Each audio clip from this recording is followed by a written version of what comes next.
Hey biochemists, this is Chieko. This is part 1 of a 2-part series about insulin signaling and secretion and diabetes type 1 and type 2. This part was researched by Hellan and presented with some small alterations by me, Chieko. So, we'll just get right into it. We'll start with a very quick general review of the glucose transporters, and then we'll come back to these figures a little bit later. But GLUT1 and GLUT3 transporters are the most common transporters found in the body, and they're especially common and important in the brain. GLUT2 transporters are specific to the pancreas and kidney, and a few other places, but for our purposes, those are the most important. And GLUT4 transporters are found in skeletal muscle, cardiac muscle, and adipose tissue. Normally, GLUT4 is not expressed on the surface of cells. So, as mentioned before, in this video, we're discussing the mechanism of insulin secretion and the effects of insulin in skeletal muscle and adipose tissue. Secretion of insulin occurs in beta pancreatic cells when blood glucose is high, such as after a meal. When blood glucose is high, glucose enters into the beta cells through GLUT2 transporters. As mentioned before, GLUT2 transporters are fairly specific to the liver and pancreas. As beta cells metabolize glucose, intracellular ATP concentration goes up. This causes ATP-sensitive potassium channels to close.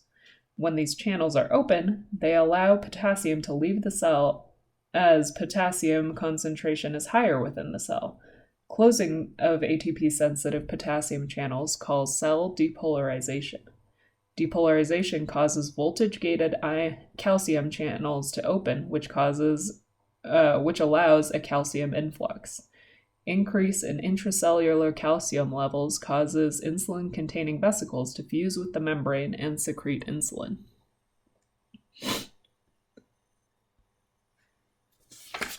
So, insulin binds to its receptor, which is called Receptor Tyrosine Kinase, and we'll just write that on here.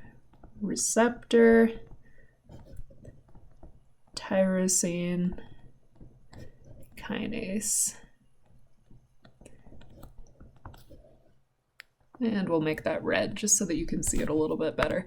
Okay, so as the name implies, its job is to phosphorylate tyrosine residues through ATP hydrolysis.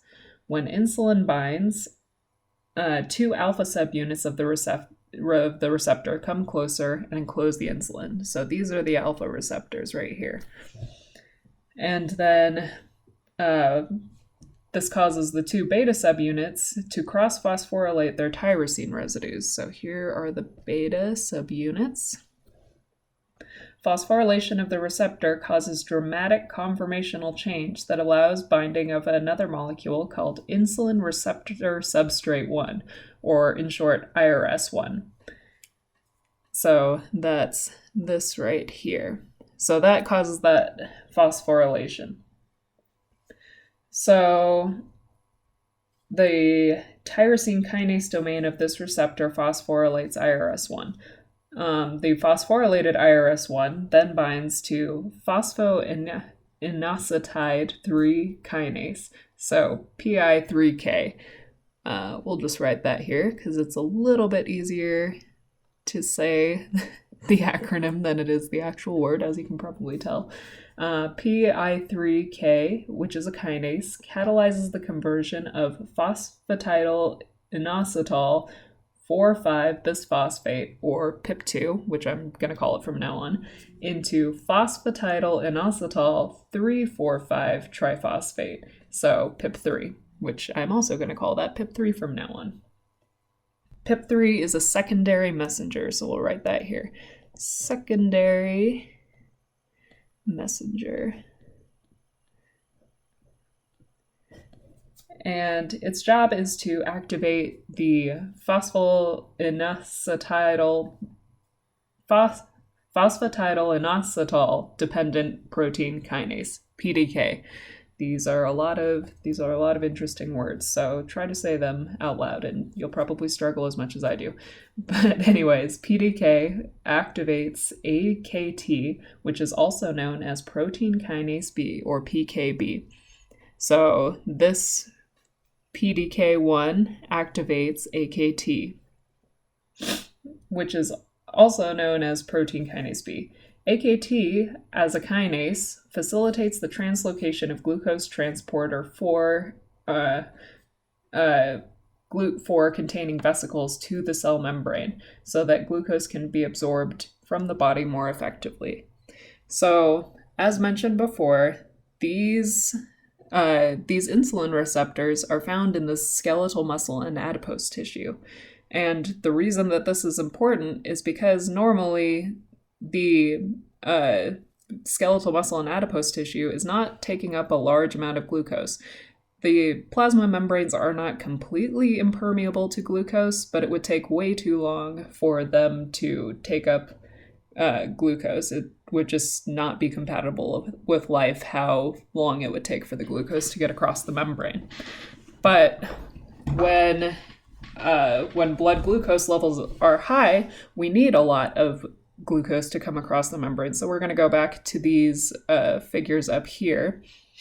And we can see down here that when insulin is released as a result of glucose coming in through the GLUT2 receptors in the pancreas, this signals for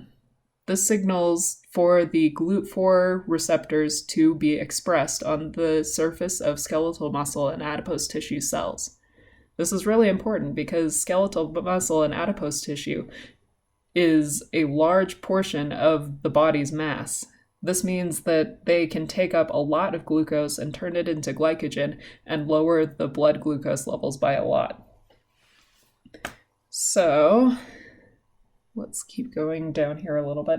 Oh, also AKT also phosphorylates and inhibits glycogen synthase kinase. And if you recall, glycogen synthase kinase inhibits glycogen synthase. So insulin leads to the absorption of glucose from the blood and enhances glycogen synthesis, which is important. So moving on to this next slide, make sure you're just familiar with some of the important molecules such as PIP2 and PIP3, which are shown here. And that's all really that there is to say about that. But this is PIP2 here, and this is PIP3. So just make sure you're familiar with how they look. You don't necessarily need to be able to draw them, just know them from just being able to see them. And if you'll notice, the difference here is that there's an OH group right here, and there's a phosphate group right here. So let me just erase those so you can see it a little bit better. But yeah, that's the main difference between the two. So, and then we come to our last slide. Just note that the signal is amplified at several stages in the pathway along the way. So amplification right here, amplification here, and here. So that's 3 separate places just in this figure that you can see that it's amplified. Each activated receptor can phosphorylate multiple IRS molecules. The kinase enzymes also activate multiple substrate molecules. Thus, a small secretion of insulin can produce a very large intracellular response through this signaling cascade.